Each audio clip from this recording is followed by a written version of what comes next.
The House will come to order. Gentleman from Jackson. Thank you, Mr. Speaker. We will start this afternoon by voting to suspend House Rule 123 so that the Senate and the Governor can enter the chamber. The gentleman from Jackson has moved that House Rule 123 be suspended to receive the Senate and the Governor into the chamber. Any discussion? Seeing none, all those in favor of suspending House Rule 123 will vote yes. Those opposed vote no. Those opposed will vote no. Mr. Clerk, would you please ring the bell and open the board? Mr. Clerk, please close the board and tally the vote. By your vote of 147 yea, 0 nay, 0 present, you voted to suspend House Rule 123. The House will come back to order. Gentleman from Jackson. Thank you, Mr. Speaker. The next order of business will be the State of the State Address. Mr. Sergeant at Arms. Mr. Speaker, the members of the Senate now approach the chamber.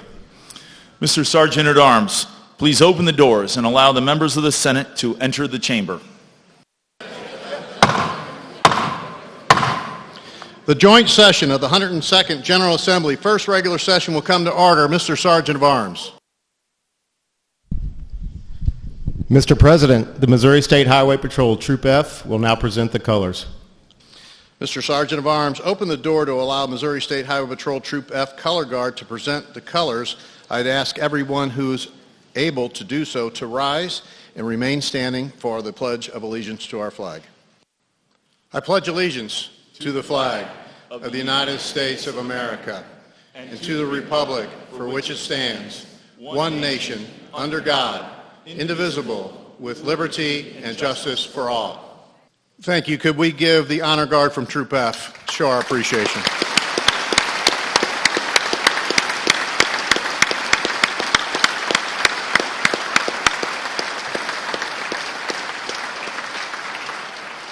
The Clerk of the House will open the board. All members of the House will signify their presence by voting aye. Mr. Clerk, please ring the bell and open the board. The Secretary of the Senate will call the roll for the members of the Senate. Secretary of the Senate, please call the roll.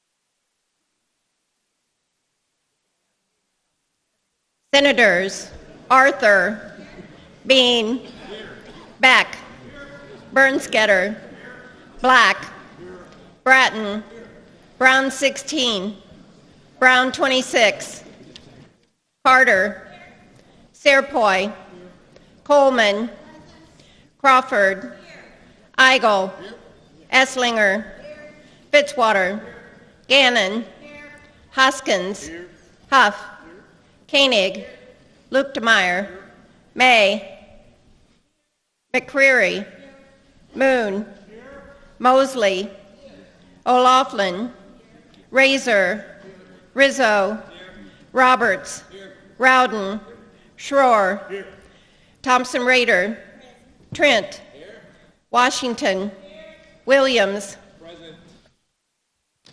Has everyone voted? The Clerk of the House will close the board and tally the vote.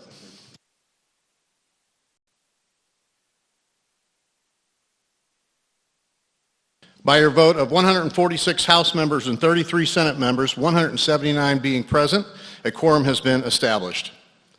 Will the Joint Escort Committee for the Governor please assemble at the rear of the chamber? Representatives Pollitt, Dinkins, Black, Houts, Owen, Thompson, Shields, Banger, Mosley, and Young. Senators Crawford, Esslinger, Gannon, Thompson Rader, Huff, Arthur, May, McCreary, Mosley, and Washington.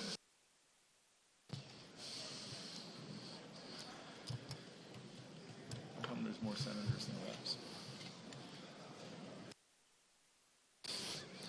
While the Escort Committee is assembling, I'm happy to introduce some special guests for today. Please join me in welcoming Secretary of State Jay Ashcroft,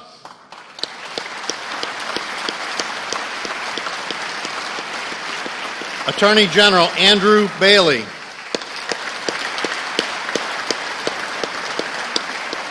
State Treasurer Vivek Malik, State Auditor Scott Fitzpatrick,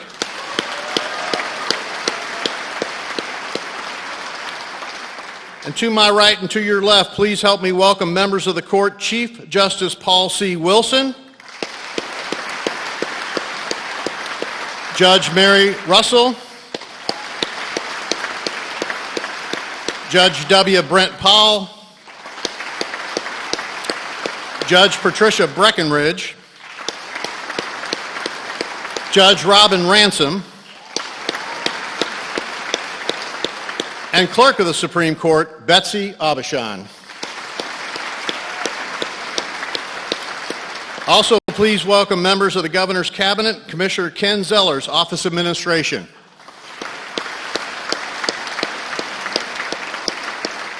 Director Chris Chin, Department of Agriculture. Director Clara Lindley Myers, Department of Commerce and Insurance. Director Sarah Parker Pauley, Department of Conservation. Director Ann Presythe, Department of Corrections. Acting Director Maggie Coast of Department of Economic Development. Commissioner Margie Van Even, Department of Elementary and Secondary Education. Acting Director Paula Nicholson from Department of Health and Senior Services. Interim Commissioner Leroy Wade from Department of Higher Education and Workforce Development. Director Anna Hugh, Department of Labor and Industrial Relations. Director Valerie Hune from the Department of Mental Health. Major General Levon Compton, Adjutant General of the Missouri National Guard. Director Drew Bunton from the Department of Natural Resources. Director Sandy Carson, Department of Public Safety. Director Wayne Wallingford, Department of Revenue.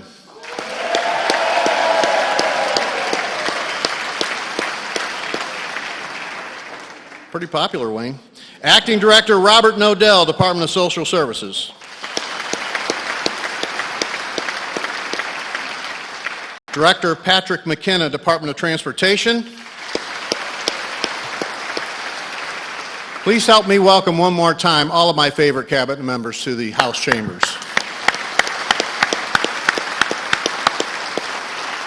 I'm also pleased to introduce this afternoon Missouri's First Lady, Teresa Parson.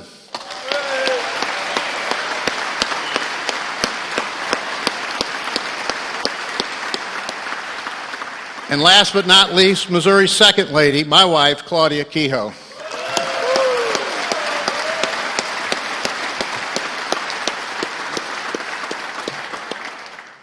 Mr. Sergeant of Arms. Mr. President, the Governor of the State of Missouri now approaches the chamber. Mr. Sergeant of Arms, open the doors to allow the Governor to enter. The escort committee will escort the Governor to the dais.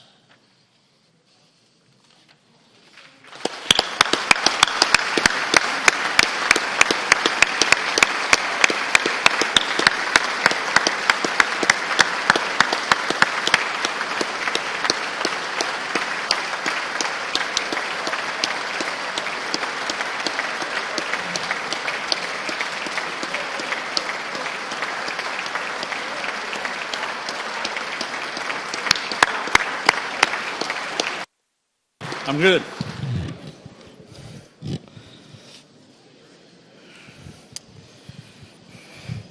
Thank you, Lieutenant Governor, Mr. Speaker, statewide officials, judges of the Missouri Supreme Court, and state legislators.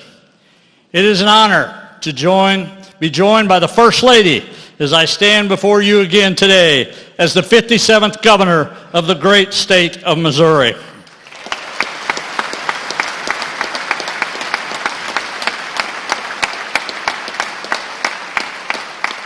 Today, I stand here with excitement and a renewed sense of optimism for the future of Missouri and its people. This past year was one of opportunity. We recognized, took advantage of that, and now we are reaping the benefits, both today and tomorrow. By working together, we've done better than before. We've established a new baseline of service for state government. We've set a new standard for the people of Missouri.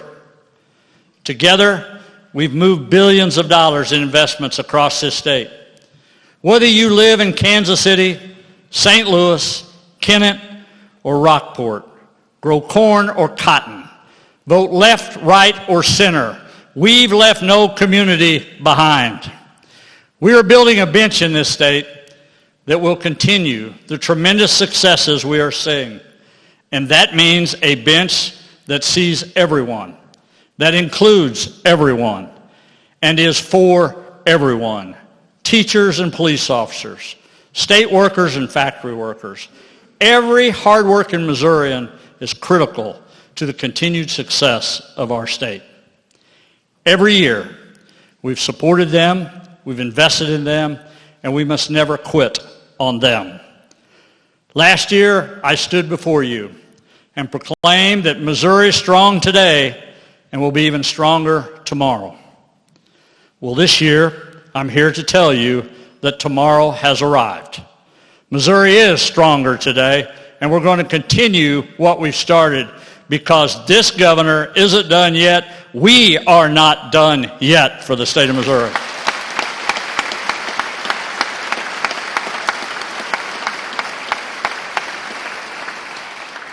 This past year, words like historical, largest ever, most in history, seem to become permanent parts of our vocabulary.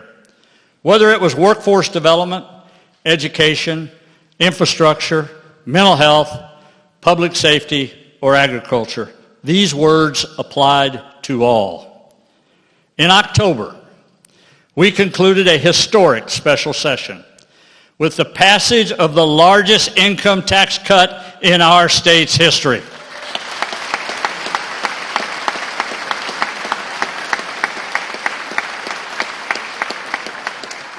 We cut the tax rate and simplified the tax code for all Missourians. Missourians work hard. They provide for their families, they pay their bills, and they pay their taxes. And they deserve to keep their hard-earned money.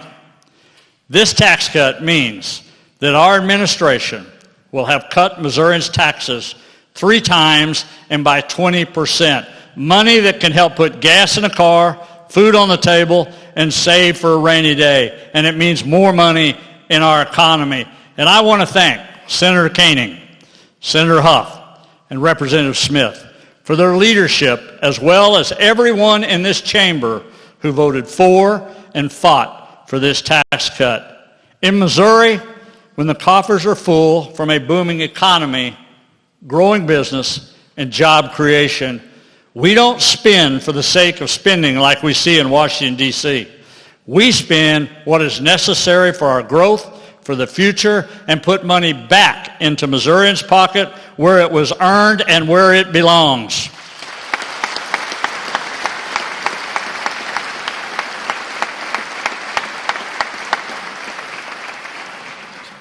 During that same special session, we also secured opportunity and support for our state's #1 economic driver, agriculture.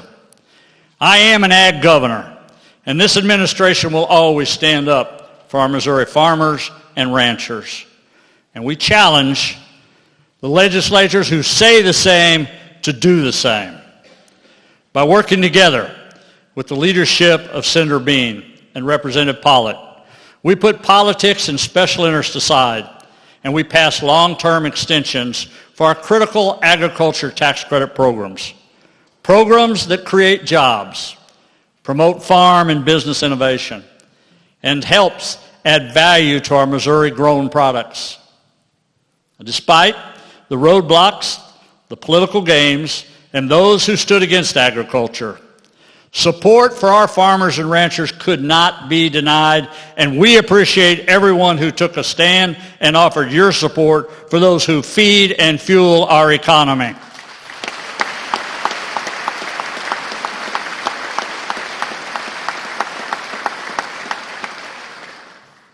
While tax cuts and support for agriculture are huge wins, you probably noticed Missouri is on the move. Our economy is booming. Businesses are investing, growing, and creating jobs in our state. Thanks to our focus on workforce development and infrastructure, we have achieved countless economic wins. In 2022, our unemployment rate fell to 2.4%, the lowest rate ever recorded in the history of the state of Missouri, and it remains historically low today.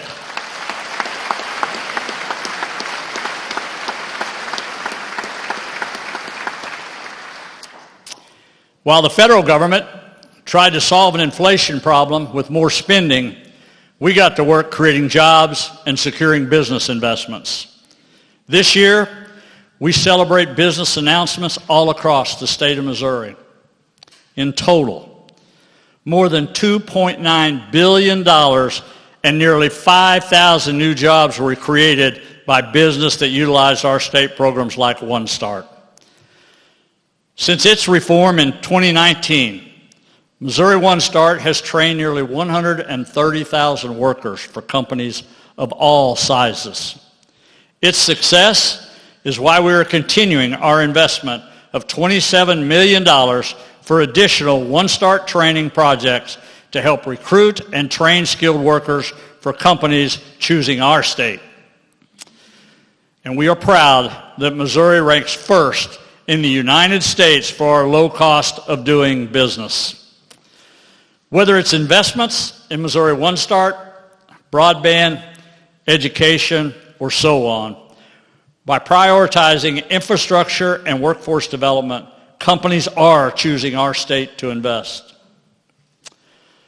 Some of the first things we are asked about on our trade missions is our progress in infrastructure, education, workforce, and our cost of doing business. In fact, from our trade missions alone, we have been able to achieve over 1,000 jobs and more than $1 billion in business investments in Missouri, and we are not done yet.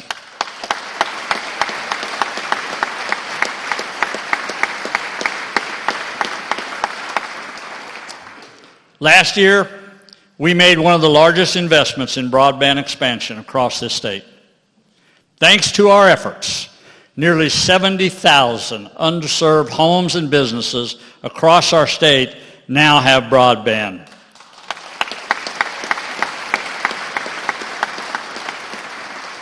But we know we can't stop now.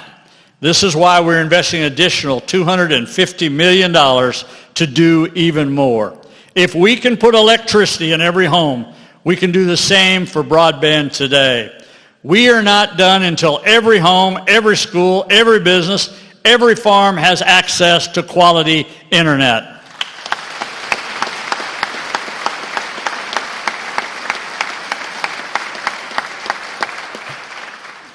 Not only is broadband important, so is our vast transportation network. But this year, we learned the hard way that we must do more to improve transportation safety. Over the summer, an Amtrak passenger train derailed near the small town of Minden, killing 4 and seriously injuring dozens of others. Thankfully, in this instance, small town America rose to the occasion. Neighbors helping neighbors, strangers helping strangers. The Minden community represented the best of our people, the best of our state. And on the behalf of all Missourians, I want to thank them for what they done that day.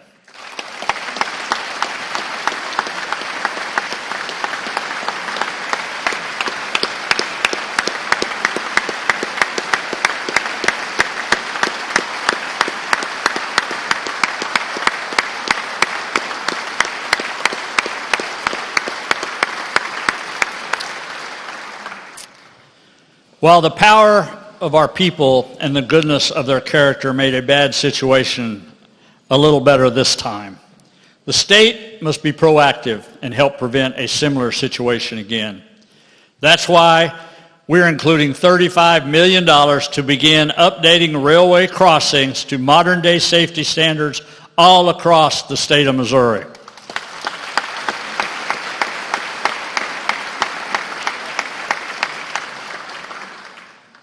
When I became governor, we worked with all of you and set out to repair and replace 250 of our state's poorest bridges.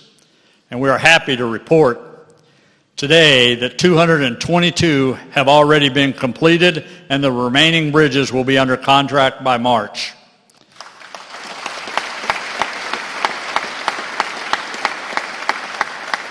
We have also set out to address crumbling roads in rural areas. Thanks to our Rural Routes program established in last year's budget, 1,700 lane miles of low-volume roads in the poorest conditions will be resurfaced by the end of June of this year.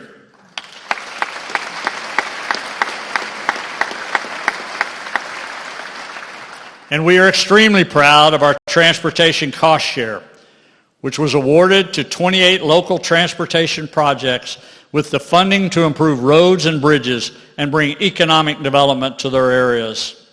Through our $75 million investment and partnering with both public and private entities, we have leveraged more than $175 million in new projects all across our state, from the most rural areas to the most urban areas.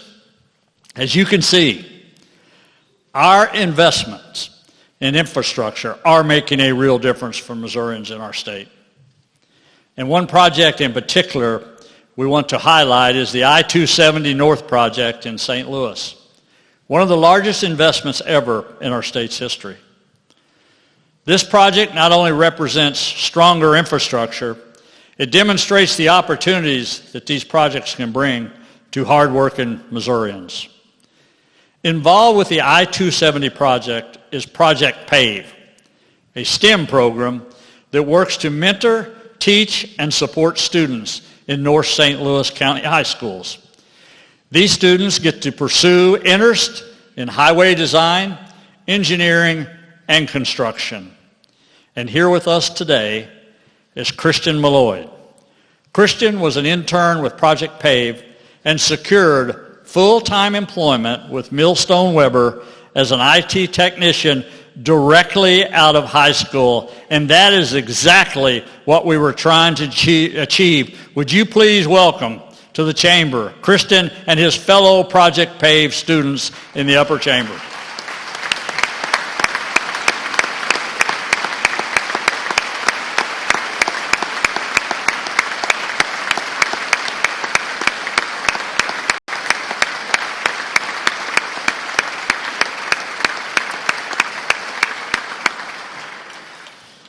While we might have thought we were just putting asphalt on roads or steel over waterways, what we're really doing is supporting the future. These investments create real jobs and provide real careers to support real families and real futures. And we are not done yet.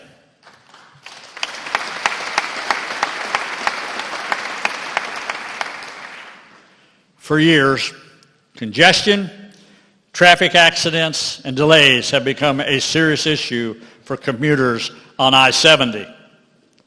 Not only are we concerned for the motor safety, these inefficiencies are costly to our state's economy, and we must invest to improve I-70. For those who say we can't afford it, I say we cannot afford not to. This year,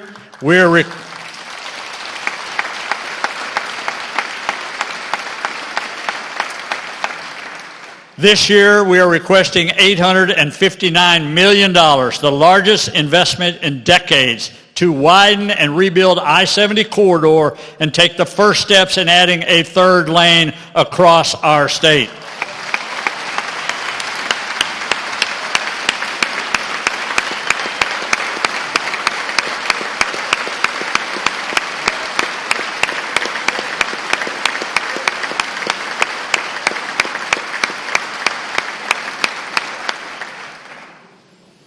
I will tell all of you in this chamber this.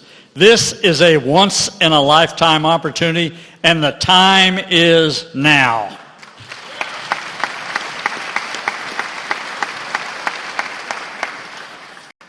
Now, as a product of public education, the father of a school teacher, the grandfather of a first-year school teacher and preschooler, I know the American dream could not be possible for so many without a quality education. This year, we will again fully fund the foundation formula with an additional $117 million to ensure Missouri schools are receiving the support they need.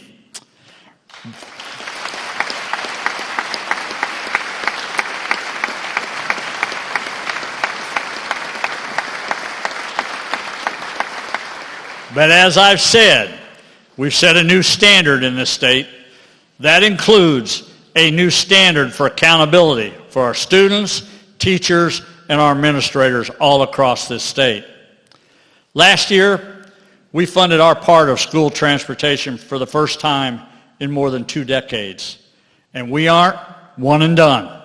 This year, we're again investing $233 million for school transportation to ensure our kids can get to and from school safely.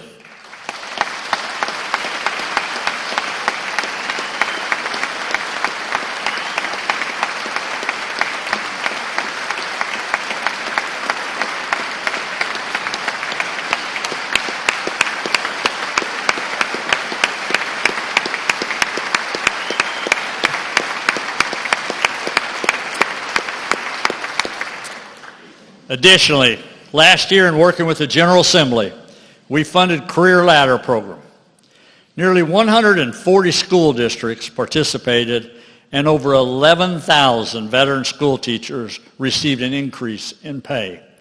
This year, we are again funding the program with an additional $32 million to continue the state's part and benefit more teachers.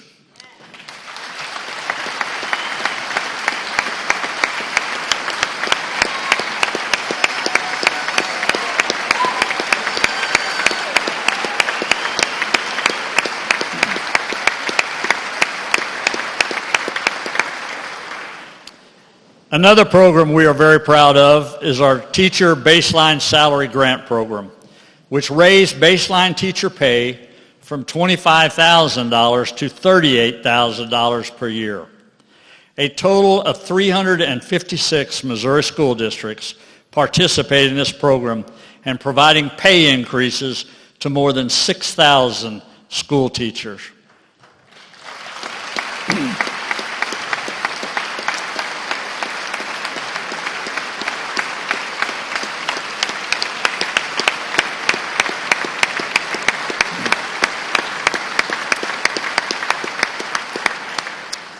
Clearly, this program is making a difference, and we are committed to continuing it for our teachers like the one joining us today.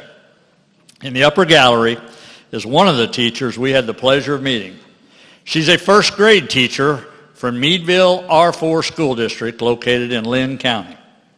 She's a second-year teacher and received a nearly $7,000 pay increase thanks to our baseline teacher pay program. She was able to move out of her parents' house, get married, and begin pursuing a master's degree. Ms. Fluke is a great example of the majority of our educators who do it for the right reason. She represents our educators who certainly don't do it for the money, but do it for our children and the future of our state. Would you please join me in giving Ms. Fluke and all our Missouri educators a round of applause?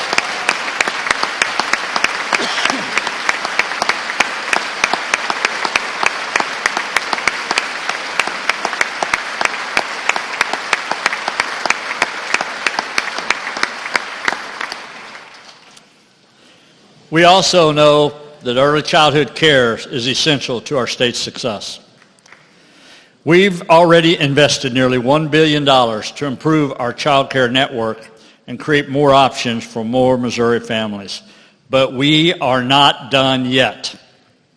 We know child care remains a struggle for many parents and businesses. Child care providers often have to limit their hours due to staffing shortages or increase their prices. This poses a real challenge to parents as they weigh through the decision to work or stay at home.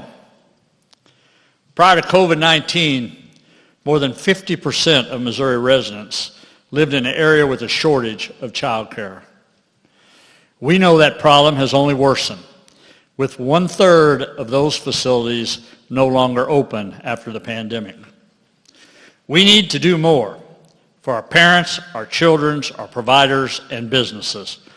Joining us today is Sharon Witten, the director of the Discovery Place Child Care right here in Jefferson City.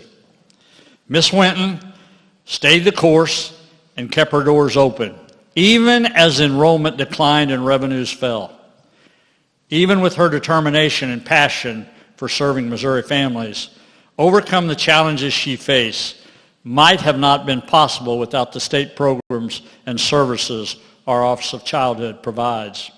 Would you please join me today in recognizing Ms. Sharon Witten, the Discovery Place children, and all the professionals who care for our children.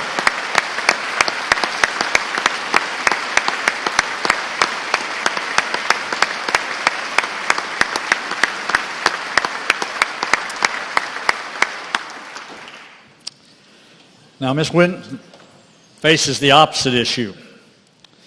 More and more families are seeking child care options, and while she would love to help, she simply does not have the resources, space, or staff to accommodate. To help address this issue, we're proposing 3 new child care tax credit programs. These programs will help improve child care facilities, support employers who support their workers with child care assistance, and allow more of our dedicated child care workers to earn a pay increase. We're also investing more than $78 million to increase child care subsidy rates to child care providers across the state.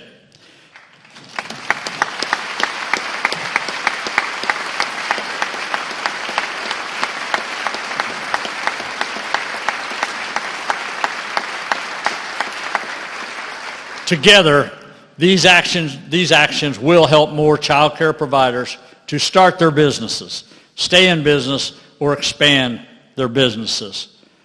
But we're not stopping there. Missouri's own Susan Blow established the first public kindergarten right here in the state of Missouri. And we want to expand on those efforts started so long ago.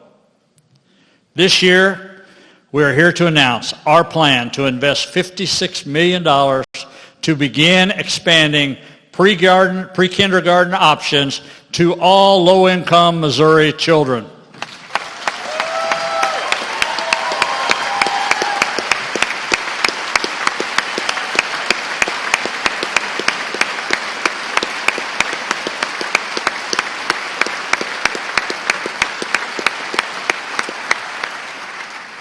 Under this program, 50% of all our families with pre-K students will be able to enroll their children in expanded programs through their local school district or charter school districts at no cost.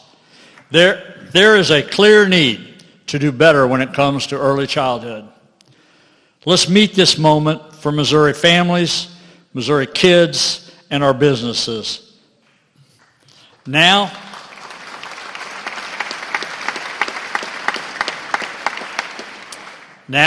for our non-college students of Missourians seeking a new career path. We are investing $3 million in Apprenticeship Missouri to expand apprenticeship opportunities with focus on IT, public health, education, and public safety, among others. These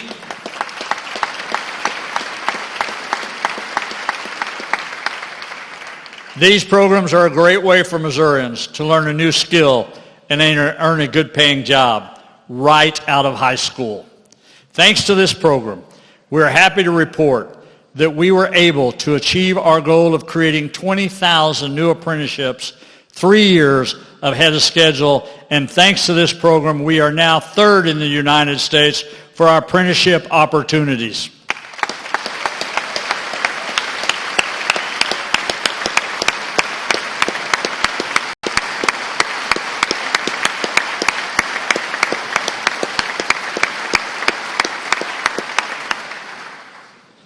This year, we're also seeking $2.2 million for our 27 job centers across the state. With more than 195,000 job openings in Missouri, we must make sure Missourians who need a job get a job. Additionally, we're further supporting career opportunities for our young people. We are requesting $500,000 for our Jobs for American Graduates to help more high school students further their education and go directly into the workforce.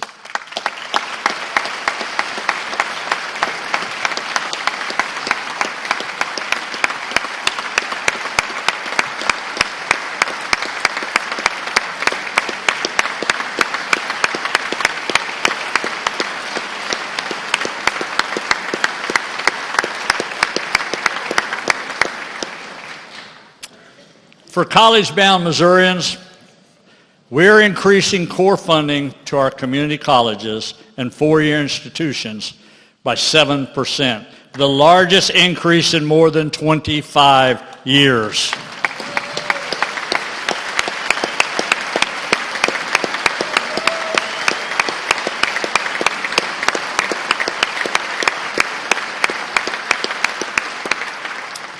Additionally, we're investing another $275 million for capital improvement projects on our college campuses.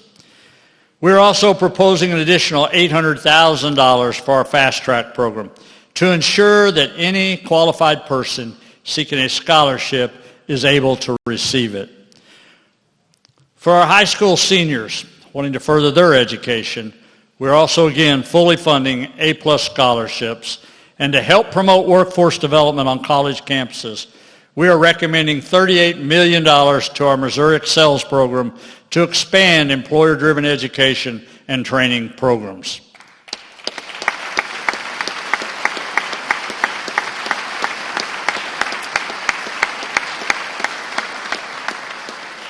Together, these investments will help our colleges and universities keep up with educational demands of both today and tomorrow. We all know manufacturing is a leading industry in our state. In fact, we rank 4th in the United States for new manufacturing facilities. But a serious hurdle for our manufacturing companies here in Missouri and across the nation is the semiconductor chip supply chain. To address this issue, for the first time, we are dedicating $25 million for research, program development, and training to increase our competitiveness for our semiconductor manufacturing right here in Missouri. The last thing we want is to rely on China when we can and will do it right here in Missouri.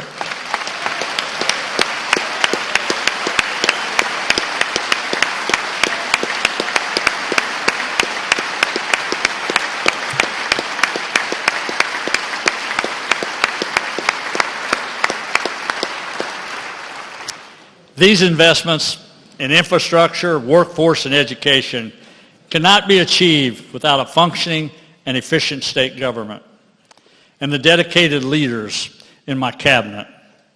Would the members of my cabinet please stand to be recognized for all you do on the behalf of the people of Missouri?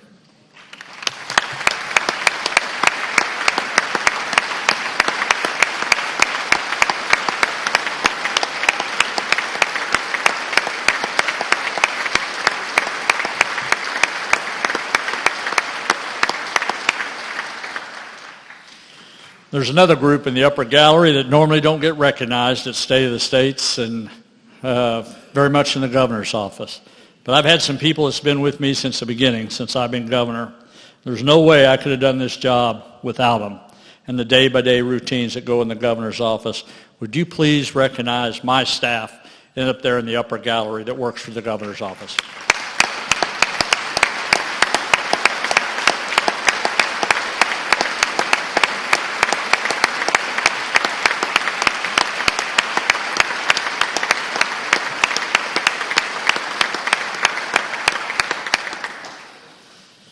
While businesses build their bench, we need to build the bench in state government.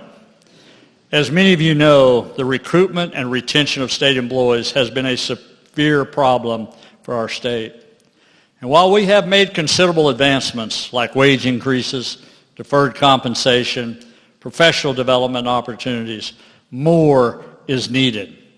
Supporting our state workers means supporting the people of Missouri, and we are not done yet. This year, as part of our supplemental budget, we are requesting an immediate 8.7% cost of living increase for our state employees. For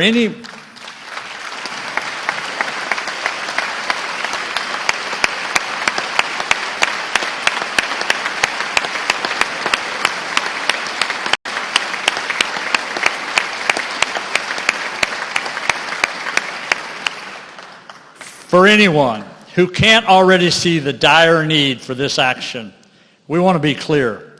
This is not state government setting the market.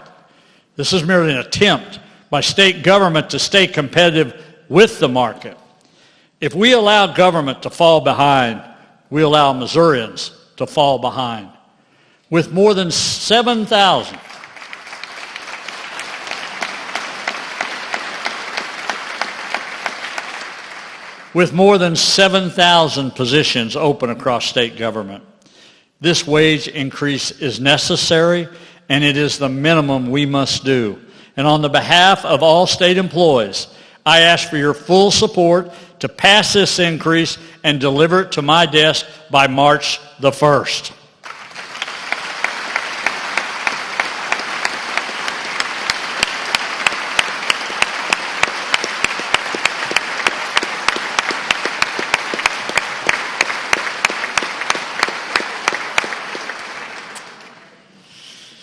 We also want to improve the services we provide through our agencies like the Children's Division. This division is critical to the health and safety of some of Missouri's most vulnerable children. Yet it is critically understaffed and under-resourced. By investing $22 million, we can help alleviate the strain, hire more employees, and support struggling families and their children. We must do more and do better for our children, our families, and the future of our state. We've come a long way, but with Missouri to stay on the move, so does state government. In 2022, fresh out of grips of COVID-19, we understood the need to do better in this state when it comes to health and mental health care. Last year, we made historic investments in health and mental health, including the new State One Lab, the new State One Health Lab, which states across the nation are using that model for their own plans.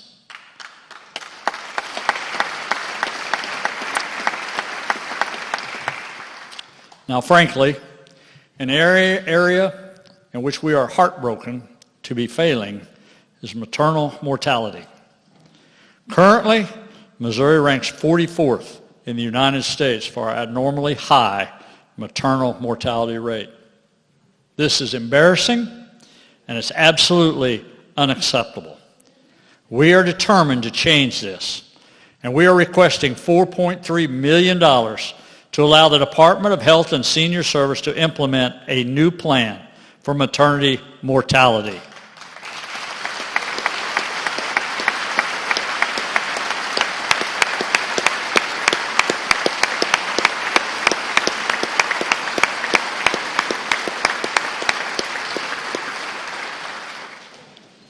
DHSS estimates that 75% of maternal deaths are preventable with at least one meaningful change to treatment, whether directly to the patient or through the provider, community, or healthcare services.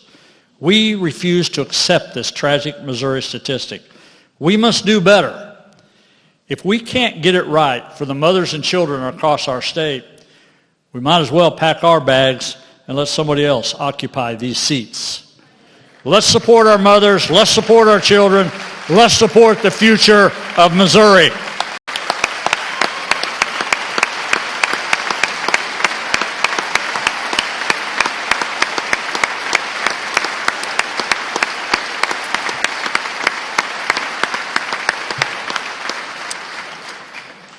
This year, We are also proposing an additional $3.5 million to increase the number of youth behavioral health liaisons across the state.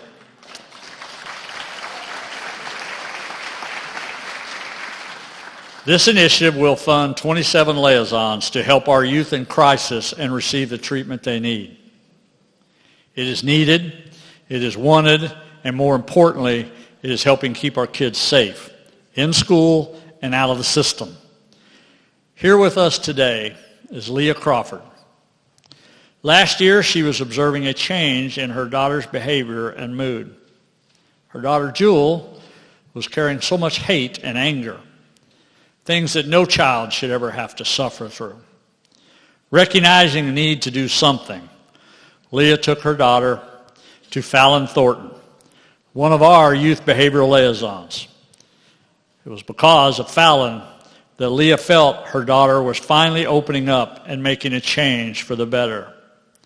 After a visit with Fallon, she was smiling again, laughing again, being a child again. This is the real difference this program is making for our kids across the state. And we are grateful to have Leah, Jewel, and Fallon with us here today. Would you please stand to be recognized?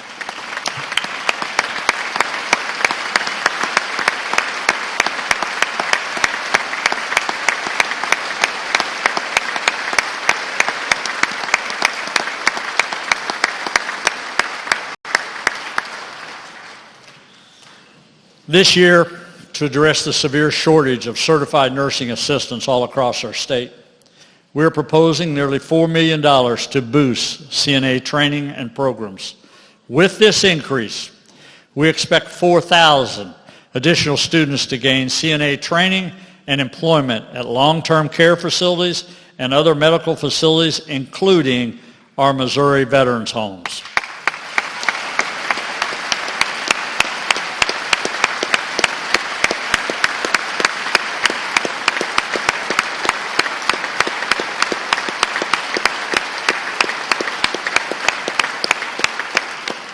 We owe it to Missourians to provide them with the quality care. The CNAs are critical to that mission. And we also want to thank all of our doctors, nurses, and healthcare professionals across our state who care for our citizens.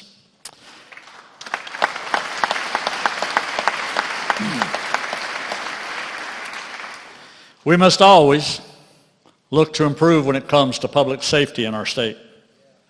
Unfortunately, our homes, schools, and communities are not immune to violence.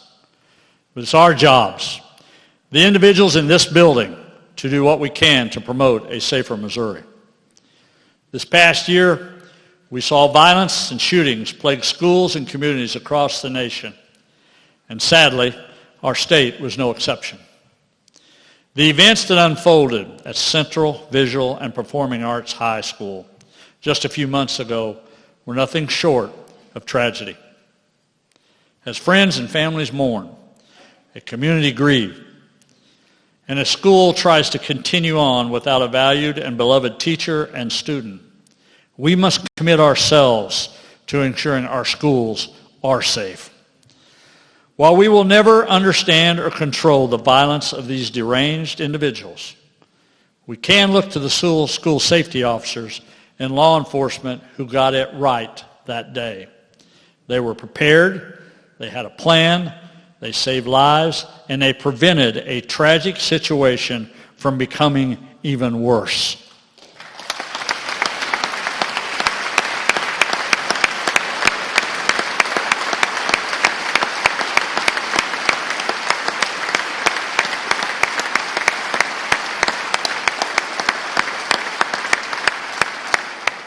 We want to ensure that preparedness and response can be repeated across our state if the unthinkable ever occurs again. That's why this year we're proposing $50 million for school safety grants to further protect our children and our schools.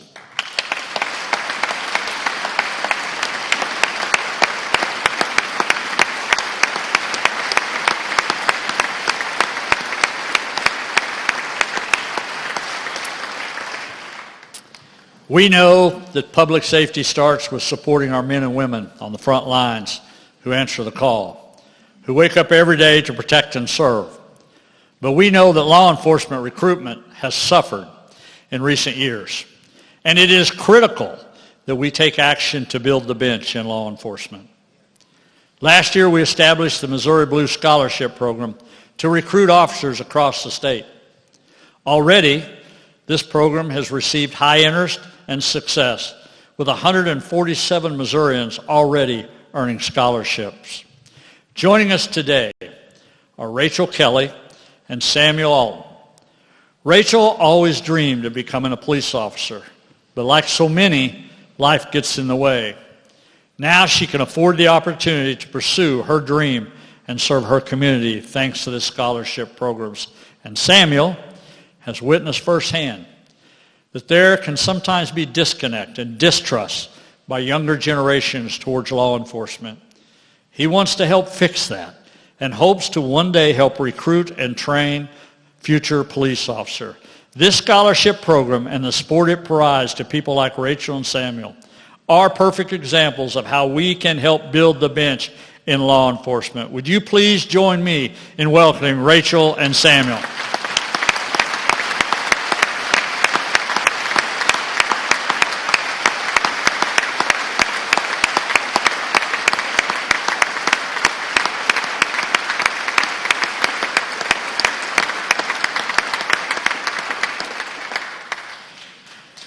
For anyone willing to step up to protect and serve their communities, we must do everything we can to support them. And as I've said, in this state, we support and defend our law enforcement officers. We don't defund them, and this administration never will.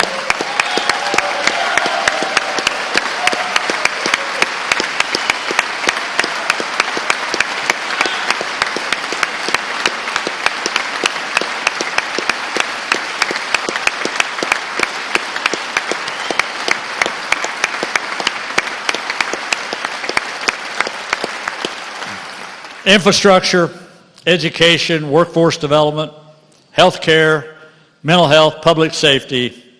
It's not one or the other. It's everything working together that allows a better future for our children and our families. We have always invested in these priorities, and we always will.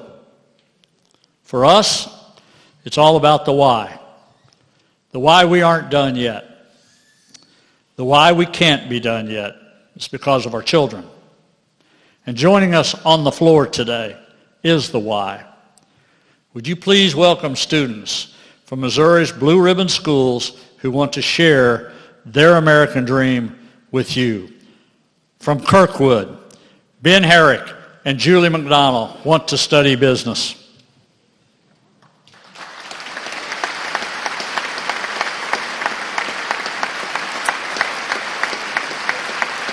From Nixa, Meghana Nakanti wants to study public health, and Gideon Carter wants to study computer science.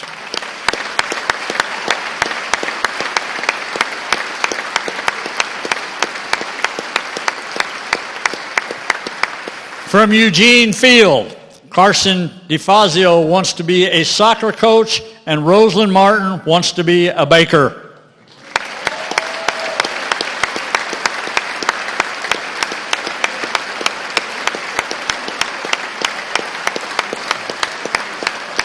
From Epic, Henley Rickliffs wants to be a veterinarian, and Sawyer Birch, who wants to join the NFL.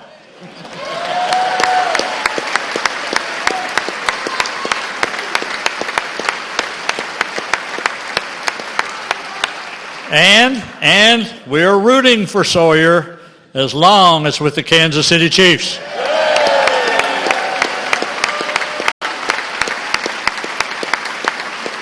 From Dewey, Malia Wahid wants to study business, and Decker Reardon wants to be an engineer. From Chapel Lakes, Cooper Meeks wants to be a sports agent, and Skylar James wants to be an Olympic runner.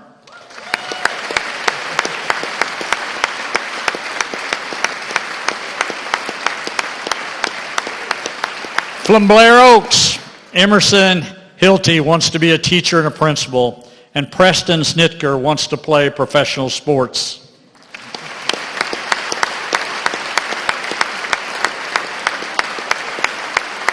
And behind them, we also have children from Discovery Place Daycare who are here to show you their American dream. Let's give all these kids a round of applause.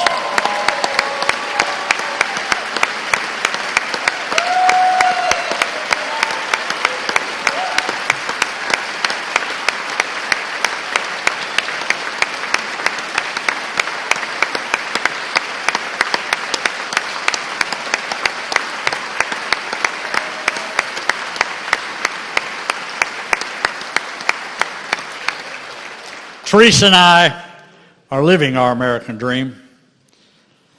Our dream is one of faith, family, and patriotic service. A dream that allowed a rowdy farm boy from small-town Wheatland and a bright and beautiful woman from Bolivar to meet one day and become the governor and first lady of Missouri. For the kids in this room, it's their future, their dreams, the American dream that we must support and fight for. It is our privilege and our responsibility. Kids all across our state have hopes, dreams, and ambitions. And their American dream can be bolstered and broadened by decisions we make right here in this building. Look at these kids standing here today. I am confident there is nothing we cannot overcome for them. These children are the why. If we're not willing to sacrifice for these kids, support their dreams, or stand up for their future, then we must ask ourselves, why are we here? The First Lady and I have always believed and supported the American dream. And as we enter the final 2 years of our time as Governor and First Lady, the importance of that mission becomes all the more clear. Like us, the American dream should be achieved for all, never the exception for some. The American dream was possible because leaders before us recognized we were worth fighting for. Today, I ask the same of you. These children are the future of our state, our nation, and our democracy. If we fail them, then the failures of tomorrow are the failures of today. Let's not fail them tomorrow or ever. This governor, this dad, this Gramps is not done yet. We are not done yet. It is an honor and privilege to serve as the 57th governor of the great state of Missouri. God bless you, God bless Missouri, and God bless the United States of America.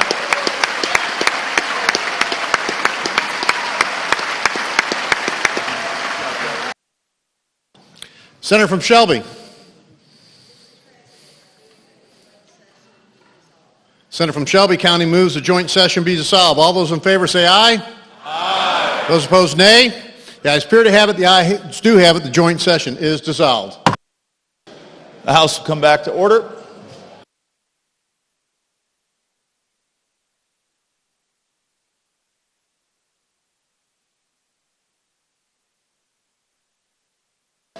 You're welcome to stick around, Senator.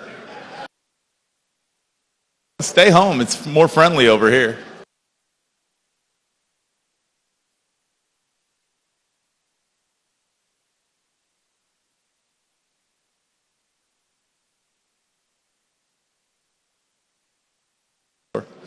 Gentleman from Jackson. Thank you, Mr. Speaker. Next order of business will be announcements. Are there any announcements? Lady from Jefferson.